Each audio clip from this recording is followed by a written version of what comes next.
Shalom, je vous souhaite la bienvenue et une heureuse année pour 2024. Je souhaite que Dieu vous accorde la paix, la joie, la santé, le bonheur et surtout tout ce que tu espères durant cette année. C'est un privilège de vous avoir ce matin pour passer un moment d'exploration dans la parole de Dieu. Alors, avez-vous déjà demandé comment vivre la bénédiction de Dieu? Comment je peux vivre la bénédiction de Dieu tout au long de l'année? On en parle dans un instant. Nous sommes très heureux de vous retrouver ce matin en cette période début d'année 2024. Partout à travers le monde, les gens utilisent cette période pour prendre un nouveau départ. Un nouveau départ au niveau carrière professionnelle, un nouveau départ au niveau des relations, un nouveau départ pour vivre un peu plus en santé, un nouveau départ pour qu'on puisse faire de nouvelles choses. Mais si nous réalisons bien, chaque semaine, chaque jour même, c'est une occasion pour prendre un nouveau départ pour être heureux dans la vie. Alors vous savez, le bonheur, tout comme le malheur, dépend de ce qui nous arrive dans la vie. Le bonheur, tout comme le malheur, arrive dépendamment de ce qui nous arrive dans la vie. Tandis que la bénédiction de Dieu, c'est vivre dans la volonté parfaite de Dieu.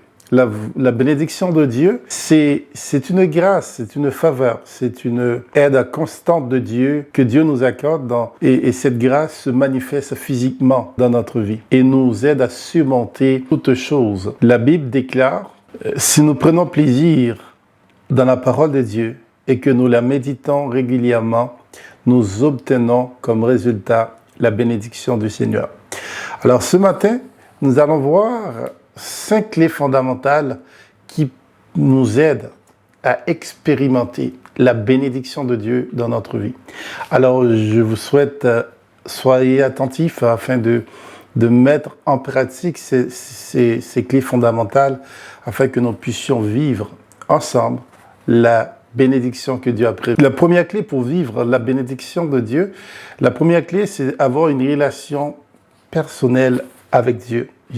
J'ai bien dit, une relation personnelle. Je sais que pour certains d'entre vous, vous allez à l'église, vous avez un cercle d'activité peut-être chrétienne, mais pour vivre la bénédiction de Dieu, ça prend une relation personnelle avec Dieu.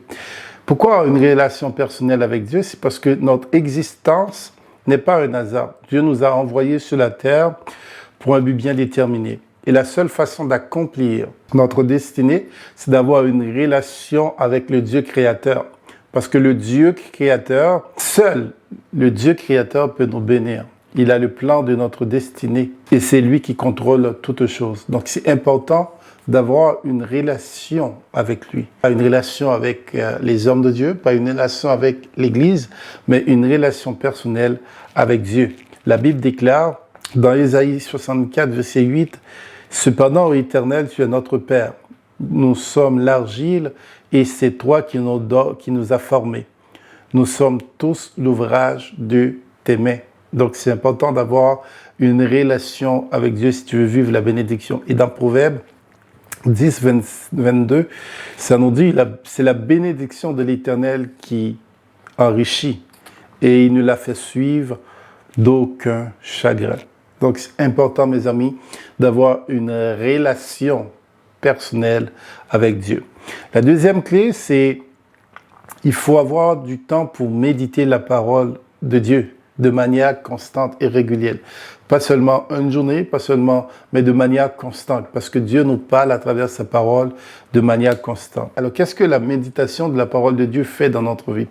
La méditation de la parole de Dieu clarifie votre compréhension de Dieu et corrige votre conduite et enrichit votre esprit et vous donne des pensées différentes. La méditation biblique est essentielle pour saisir la pensée de Dieu et vivre en communion avec le Saint-Esprit. En méditant sa parole chaque jour, on apprend à le connaître, sa puissance, sa caractère et sa volonté.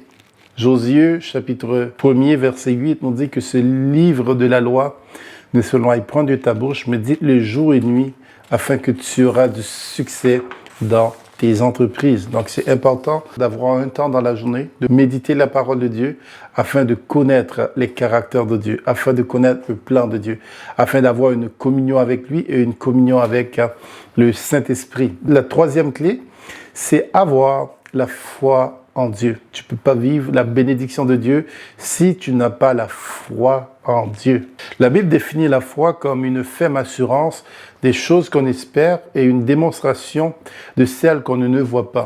Elle se manifeste lorsque nous faisons confiance à Dieu et à sa volonté de nous apporter son aide lorsque nous avons besoin dans n'importe quelle situation. C'est ça que la foi nous permet de faire.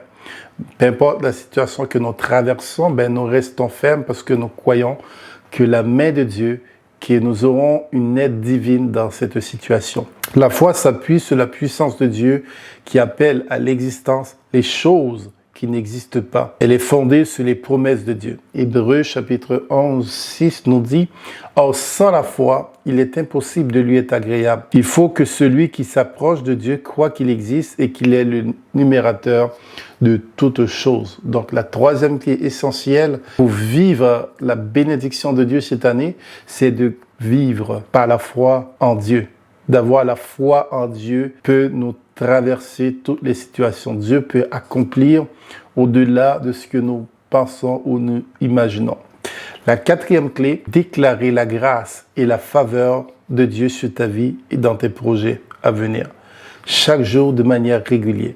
Chaque jour que tu te réveilles, il faut déclarer la grâce de Dieu, la faveur de Dieu sur ta vie, sur la vie de ta famille, sur la vie de tes enfants, sur tes projets. Pourquoi déclarer la faveur de Dieu dans notre vie? La faveur de Dieu est une disposition bienveillante de Dieu envers l'homme. C'est une grâce, c'est une bénédiction même que Dieu accorde, non à cause de nos œuvres de mérite, mais par pure grâce. C'est un acte de générosité. La faveur divine ouvre des portes et rend possible ce qui est impossible. Donc c'est important de déclarer la faveur, que je marche dans la faveur de Dieu, de déclarer la faveur de Dieu dans notre vie. Et cette faveur, c'est une protection et une bénédiction de Dieu à celui qui marche dans la voie du Seigneur. Dans Exode 3, 21, nous dit « Je ferai même trouver grâce », trouver faveur, qui est le mot grâce, à ce peuple aux yeux des Égyptiens, car vous ne pâtirez pas à vide. Si nous rentrons dans le contexte de ce verset, c'est lorsque le peuple Israël devrait quitter l'Égypte après 400 ans d'esclavage. Le peuple, même s'il est en esclavage, mais il avait la faveur de Dieu. Et puisqu'il avait la faveur de Dieu, Dieu a dit, je ne laisserai pas partir les mains vides, mais ils auront la faveur des Égyptiens.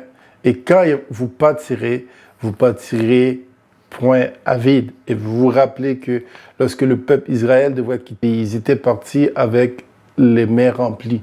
Donc c'est ça la faveur de Dieu. La faveur de Dieu peut appeler à l'existence ce qui n'existe pas. Cinquième clé, il faut prier. Il faut prier pour vos projets. Prier pour vos projets, c'est-à-dire chaque jour, tu dois prier, présenter tes projets devant Dieu. Tu dois présenter les projets de la vie devant Dieu. Le moyen par lequel nous pouvons demander à Dieu de nous diriger dans nos projets, c'est dans la prière. La parole nous dit, recommande ton sort à l'Éternel, tes projets à l'Éternel, tes projets réussiront. Lorsque nous prions, comme dit le psalmiste, le secours me vient de l'Éternel qui a fait les cieux et la terre. Quand les tempêtes de la vie se déchaînent, je dis à l'Éternel, mon refuge et ma forteresse, mon Dieu en qui je me confie. On a besoin de l'aide de Dieu pour surmonter la peur. Jésus nous encourage à prier et à confier nos besoins à Dieu. Dans Jean chapitre 14, versets 13 à 14, nous dit « Et tout ce que vous demandez en mon nom, je ferai, afin que le Père soit glorifié dans le Fils. Si vous demandez quelque chose en mon nom, je le ferai. » C'est Jésus-Christ qui nous dit, qui nous a fait cette promesse. Donc c'est important d'apporter vos projets, d'apporter vos projets de vie, d'apporter vos besoins devant Dieu. Donc il faut toujours avoir un temps pour prier. Et la prière aussi nous rapproche de Dieu. Dernière clé pour vivre la bénédiction de Dieu cette année, c'est il faut noter les projets dans un cahier et faire ce que tu peux chaque jour. Donc, il ne faut pas seulement lire la parole de Dieu, prier, avoir une communion avec Dieu, mais nous avons notre part aussi à faire. La sixième clé, c'est notre part. Vous devriez écrire vos projets dans un cahier et faire ce que tu peux chaque jour. Écrire nos projets ou nos objectifs permet de clarifier et de donner une forme beaucoup plus précise et claire à ce que nous souhaitons obtenir. Plus on a la clarté, plus on aura de facilité à se mettre en action pour les réaliser. Sachez que Dieu bénit l'ouvrage de nos mains. Ecclésiaste chapitre 9, verset 10 nous dit « Tout ce que ta main trouve à faire, ta force, fais-le. Car il n'y aura ni activité, ni raison, ni connaissance, ni sagesse dans le séjour des morts. » Et dans Deutéronome 2, verset 7 nous dit « Car l'Éternel, ton Dieu, t'a béni dans tout le travail de tes mains. Il a connu ta marche dans ce grand désert. Voilà 40 années que l'Éternel, ton Dieu, est avec toi. Tu n'as manqué de rien. » Donc ça, c'est une parole qu'il a adressée à Moïse. Donc c'est raison pour vous dire que si vous voulez vivre la bénédiction de Dieu, c'est vrai que Dieu, dans son plan ultime, il veut nous bénir, mais nous avons notre part à faire. Donc, écrivez vos projets cette année, écrivez tout ce que vous voulez réaliser et commencez par faire ce que tu peux. Chaque jour, tu fais une chose, et j'en suis sûr que tout au long de l'année, vous verrez que la main de Dieu va vous assister dans ce que vous faites. Car l'Éternel, désormais, il bénit l'ouvrage de nos mains. C'est important. Et dans Habakkuk 2, verset 2, il nous dit « L'Éternel m'adressa la parole et il me dit « Écris la prophétie, grave-la sur des tables afin qu'on la lise couramment. » Comme on dit, il faut écrire vos projets afin que ce soit clair, afin que tu aies plus de clarté. Et la Bible même nous encourage à écrire nos projets et de la lire constamment aussi, afin que ça incarne dans nos pensées, afin qu'on puisse se mettre au travail pour la réalisation de nos projets. Donc je pense que si tu mets en pratique ces 5 clés, durant toute l'année, j'en suis sûr et certain que vous vivrez la bénédiction de Dieu. La bénédiction de Dieu qui s'enrichit et qui s'ensuit d'aucun chagrin. Il faut dire, pour finir, que la bénédiction de Dieu, ça ne veut pas dire que vous allez avoir la voiture qui vient de sortir de l'année ou les téléphones ou je ne sais pas. La bénédiction de Dieu ne consiste pas à avoir une vie remplie de richesses, remplie de célébrités, remplie de choses de ce monde. Mais la bénédiction de Dieu, comme on le dit tout au début, c'est une aide, c'est la faveur de Dieu dans tout ce que tu vas entreprendre. Il va ouvrir les portes là où les portes sont fermées. Amen. Donc la bénédiction de Dieu, ne le compare pas avec les choses qu'on peut avoir. On peut avoir de l'argent et ne pas être béni. On peut avoir la célébrité et ne pas être béni. La bénédiction de Dieu, c'est une aide constante de Dieu dans n'importe quelle situation que tu te trouves. La Bible nous dit que Joseph était en prison, mais Dieu était avec lui. Et par la suite, il est devenu une autorité dans le pays d'Égypte.